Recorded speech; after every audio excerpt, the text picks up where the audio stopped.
दोस्तों, आज की यह सच्ची घटना है। साल 2025 की जो घटी थी बिहार के मुंगेर जिले में। दरअसल दोस्तों, डीएम साहब की शादी में एक किन्नर पहुंचता है और वह डीएम साहब से कहता है कि यह शादी तोड़ दो, वरना तुम्हें बहुत बुरा अंजाम भुगतना पड़ेगा। यह सुनकर डीएम साहब के पैरों तले जमीन खिसक गई। उसके बाद डीएम साहब के साथ जो हुआ उसे सुनकर आप भी चौंक जाएंगे। दोस्तों, पूरी कहानी के बारे में जानने के लिए वीडियो को अंत तक जरूर देखें। वीडियो को पूरा देखने के बाद अपने विचार हमें कमेंट बॉक्स में जरूर बताएं। दोस्तों, ये कहानी शुरू होती है बिहार के एक छोटे से शहर मुंगेर से। जी हां दोस्तों, मुंगेर शहर में रुचि मौर्य नाम की एक लड़की रहती थी। रुचि के पिताजी कोमल मौर्य बहुत बड़े जमींदार थे। पूरे शहर में उनका नाम था, लोग उन्हें नाम से ही पहचान लेते थे। दरअसल हुआ यह था कि एक दिन रुचि की माता ममता मौर्य और पिता कोमल मौर्य दोनों बात कर रहे थे कि क्यों ना रुचि मौर्य की शादी करवा दी जाए। रुचि अब विवाह योग्य हो गई है और उसकी पढ़ाई भी पूरी हो गई है, तो अब रुचि के लिए अच्छा रिश्ता देखना हमें शुरू करना चाहिए। इस पर रुचि की माता ममता भी पिताजी कोमल की बातों में हाँ भी भरती है। फिर रुचि के पिताजी रुचि को बताते हैं कि बेटी, अब तुम्हारी पढ़ाई हो चुकी है, तुम विवाह के योग्य हो गई हो, तो अब हमें तुम्हारा विवाह करवा देना चाहिए। तो रुचि बोलती है कि नहीं पिताजी, मुझे अभी इतनी जल्दी विवाह नहीं करना है, मुझे 2 से 3 साल और आपके साथ इसी घर में रहना है। तब पिताजी कोमल बोलते हैं कि बेटी, 2 और 3 साल बहुत ज्यादा हो जाते हैं। अगर एक बार तुम्हारी उम्र निकल गई तो फिर हमें बहुत मेहनत करना पड़ेगी तुम्हारे लिए अच्छा रिश्ता देखने के लिए। तब रुचि कहती है कि कृपया पिताजी, आप मुझे थोड़ा सा अपने पास रहने दीजिए, मैं 2 या 3 साल के बाद आप जहां कहेंगे वहां शादी कर लूंगी। तो रुचि के पिताजी बोलते हैं कि ठीक है, अच्छा रिश्ता ढूंढने में मुझे कम से कम 1 साल तो लगेगा ही। ठीक है बेटी, जैसा तुम चाहो वैसा होगा। यह कहकर पिताजी कोमल अपने काम की ओर निकल जाते हैं।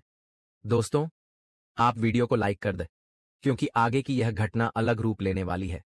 दोस्तों, रुचि जो थी वह कॉलेज लाइफ में अपने एक मित्र, जिसका नाम अमन था, उसके साथ प्रेम संबंध में थी। यानी कि रुचि का एक प्रेम जीवन चल रहा था, लेकिन रुचि अपने माता पिता को नहीं बता पा रही थी।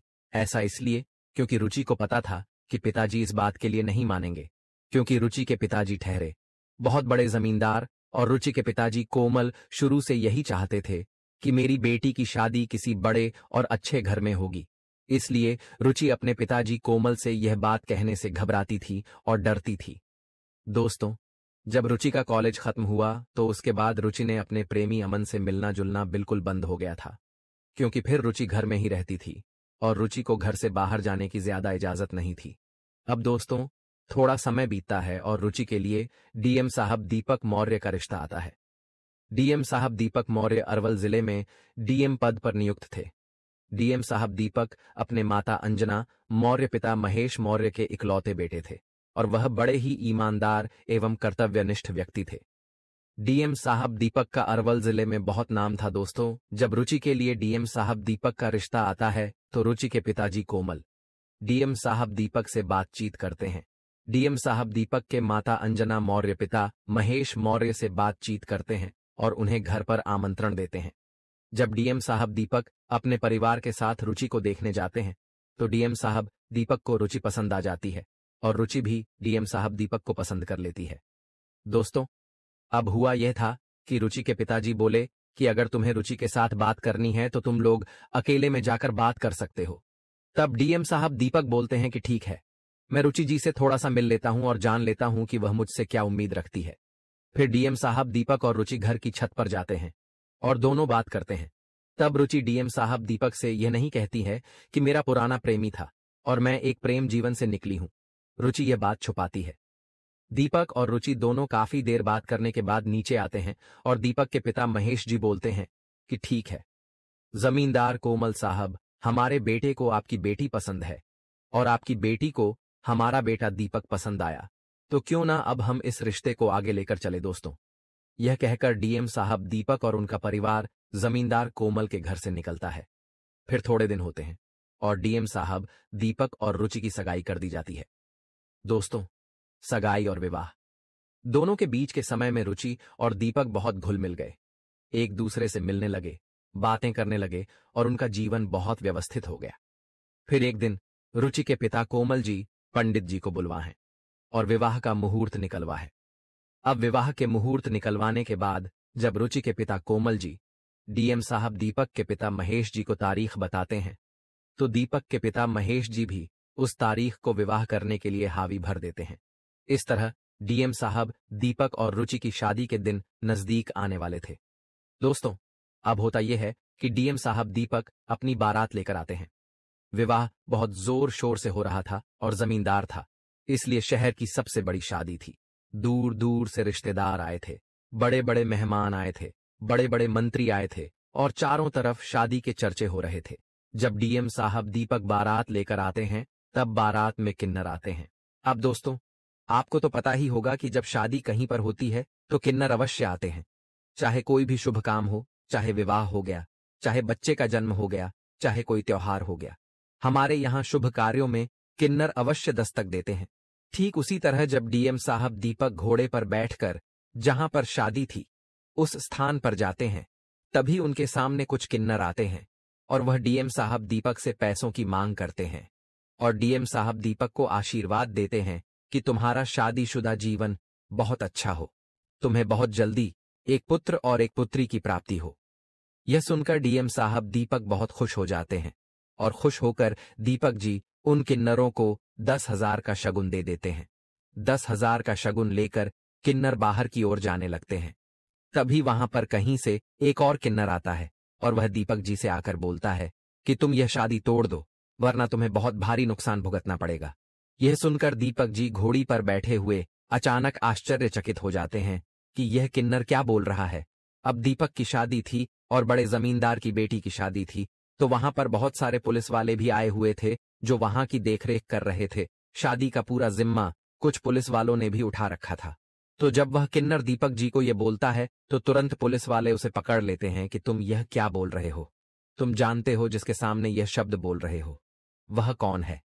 तो वह बोलता है कि मैं नहीं जानता यह कौन है, लेकिन मैंने जो बोला वह सच है। यह सुनकर दीपक को आक्रोश आ जाता है।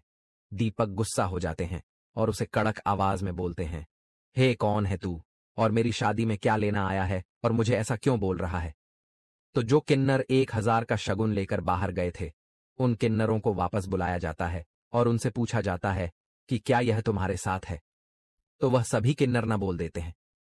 वह कहते हैं कि यह हमारी गैंग का सदस्य नहीं है, यह हमारा साथीदार नहीं है।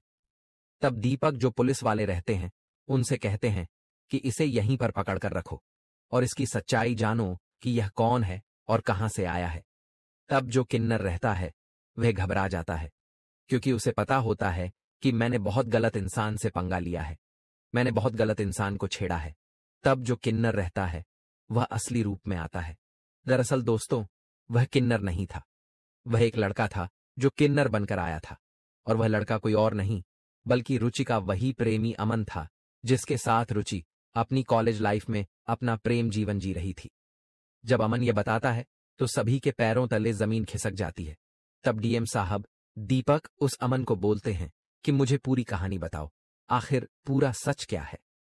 तब अमन बोलता है कि सर, आप जिस लड़की से शादी करने जा रहे हैं वह लड़की कोई और नहीं बल्कि मेरी प्रेमिका है। रुचि मुझसे बहुत प्यार करती है। रुचि और हम दोनों कॉलेज शुरू हुआ था तब से साथ हैं। हम दोनों एक दूसरे से बहुत प्यार करते हैं, हम दोनों विवाह करना चाहते हैं। तब डीएम साहब दीपक कहते हैं कि अगर तुम विवाह करना चाहते थे तो तुमने आज तक रुचि के घर पर यह बात क्यों नहीं बताई? तो वह अमन बोलता है कि साहब, रुचि एक बड़े घर की बेटी है और रुचि अपने माता से पिता से बहुत डरती है।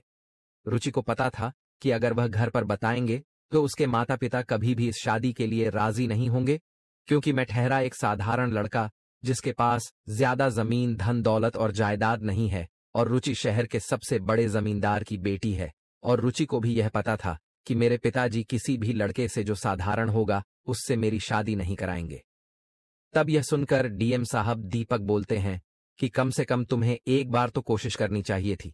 अगर तुम प्रेम करते हो तो लोग तो प्रेम पाने के लिए क्या क्या कर जाते हैं। तुमसे जरा सा यह काम भी नहीं हुआ कि तुम एक बार रुचि के पिताजी कोमल से आकर मिल लो या उनसे बात कर लो। तो वह लड़का अमन बोलता है कि साहब, मैंने ये सोचा था, लेकिन जब मैं एक बार रुचि के घर आया तो मुझे रुचि ने यह कहकर घर से जाने को बोल दिया कि पिताजी घर पर नहीं है, तुम थोड़े दिन के बाद पिताजी से मेरे बारे में बात करने आना। तो डीएम साहब दीपक बोलते हैं कि फिर तुम थोड़े दिन के बाद क्यों नहीं आए? तब वह प्रेमी, जो रुचि का प्रेमी था, अमन, वह बोलता है कि साहब, उस दिन के बाद से रुचि ने अचानक मुझसे बात करना बंद कर दिया।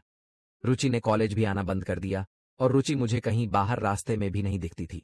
तब मुझे थोड़े समय के बाद पता चला कि रुचि की शादी होने वाली है और मैंने यह सोचा कि मैं रुचि की शादी में चला तो जाऊं, लेकिन क्या मुंह लेकर जाऊंगा? तो वह लड़का अमन बोलता है, इसलिए साहब, मैं किन्नर बनकर आया और रुचि से यही पूछना चाहता था कि आखिर उसने मुझसे शादी क्यों नहीं की, उसने मुझे शादी करने के लिए ना क्यों बोला। तब डीएम साहब दीपक कहते हैं कि तुम्हें रुचि के पास जाना था, तुम मेरे सामने किन्नर का रूप लेकर क्यों आए? तो वह लड़का अमन बोलता है कि साहब, मुझे नहीं पता था कि आप डीएम साहब हैं। मुझे लगा कि आप भी कोई साधारण लड़का होंगे जो मेरे धमकाने से डर जाएगा और यह शादी तोड़ देगा। तो डीएम साहब दीपक रुचि के पास जाते हैं और वह रुचि के पास जाकर बोलते हैं कि क्या इस लड़के ने जो बोला वह सच है? तो रुचि दीपक से माफी मांगती है और बोलती है कि मुझे माफ कर दो, जो मैंने आपसे यह सच छुपाया। रुचि कहती हैं कि हाँ, यह लड़का अमन सही बोल रहा है। हम दोनों एक दूसरे से बहुत प्यार करते थे, हम दोनों शादी करना चाहते थे, लेकिन मैं अपने पिताजी से डरती थी, क्योंकि मेरे पिताजी कभी इस शादी के लिए राजी नहीं होंगे। मेरे पिताजी को हमेशा से एक अमीर घर का लड़का चाहिए था, जिसके पास बहुत पैसा हो और उसके साथ हमेशा खुश रहूं, ताकि कभी किसी चीज की कमी ना हो। अब दोस्तों देखिए, स्वाभाविक सी बात है कि आज के समय में कोई भी बेटी के पिता यही सोचेंगे कि मेरी बेटी हमेशा खुश रहे, मेरी बेटी को कभी किसी चीज की कमी ना हो और मेरी बेटी कभी किसी चीज के लिए ना तरसे। तो दोस्तों, जब रुचि यह सब कहानी दीपक को बताती है, तो दीपक रुचि के पिताजी से कहते हैं कि क्या तुमने आज तक अपनी बेटी को इतना महत्व नहीं दिया कि तुम्हारी बेटी तुमसे खुलकर बात कर सके? तब रुचि के पिताजी कहते हैं कि मुझे नहीं पता था कि मेरी बेटी किसी से प्यार करती है, मेरी बेटी किसी से शादी करना चाहती है। अगर वह मुझे एक बार भी यह बात बताती तो मैं इस बात पर विचार जरूर करता। तब रुचि बोलती है कि पिताजी, मैंने आपको कई बार यह बात बताने की कोशिश की, लेकिन आप हर बार मुझे यही कहते थे कि तेरी शादी तो मैं किसी बड़े घर में ही कराऊंगा, जहां बहुत पैसा हो, जहां राजा महाराजा जैसा रहन सहन हो, जहां किसी चीज के कमी ना हो। ये सुनकर मैं हर बार चुप हो जाती थी। अब क्योंकि जब यह बात सभी के सामने चल रही होती है, तभी जो अमन था वहां पर खड़ा रहता है। वह समझ जाता है कि आखिर रुचि ने मुझसे मिलना क्यों बंद कर दिया था और मुझसे शादी क्यों नहीं करना चाहती थी। तब दीपक कहते हैं कि रुचि, आज तुम सबके सामने यह बताओ कि क्या तुम उस अमन से प्यार करती हो? तो रुचि कहती हैं कि हाँ, मैं अमन से बहुत प्यार करती हूँ, मैं इसके साथ अपना जीवन बिताना चाहती हूँ, मैं इसके साथ बहुत सारे सपने देख चुकी थी। तो दीपक कहते हैं, तो फिर तुम इससे विवाह क्यों नहीं कर रही हो? तो रुचि बोलती है कि मैं यह विवाह अपने पिताजी के कारण अमन के साथ नहीं कर पाई। तब दीपक रुचि के पिताजी को समझाते हैं और बोलते हैं कि अगर लड़का और लड़की दोनों एक दूसरे से प्यार करते हैं और विवाह करना चाहते हैं, तो तुम खुशी खुशी इनका विवाह करा देना चाहिए। दीपक जमींदार को समझाते हैं कि देखिए, बेटी की खुशी से बढ़कर कुछ नहीं है धन दौलत पैसा। यह सब चीज अगर बेटी की खुशी से बढ़कर है तो इसकी शादी मुझसे करा दीजिए, क्योंकि मैं आपको यह सच ही कहूंगा कि मुझसे शादी करने के बाद कभी रुचि खुश नहीं रहेंगी, क्योंकि रुचि मुझसे प्यार ही नहीं करती है, तो रुचि मेरे साथ खुश कैसे रहेंगी? तो यह सुनकर जो रुचि के पिता कोमल जी होते हैं, जमींदार, वह बोलते हैं कि दीपक साहब, मेरी बेटी का हाथ मैं किसी भी अनजान लड़के के हाथ में कैसे दे दूं, जिसे मैं जानता तक नहीं हूं, और जो बहुत छोटे घर का लड़का है। तब दीपक कहते हैं कि कोई बात नहीं, तुम थोड़ा सा समय लो और अमन के घर परिवार के बारे में जानो और अमन के बारे में भी जानो और अपनी बेटी की खुशी को देखते हुए इन दोनों का भविष्य बना दो, यानी कि विवाह करा दो। दीपक एक बात यह भी बोलते हैं कि राम जी की शादी भी सीता माता के साथ होती है।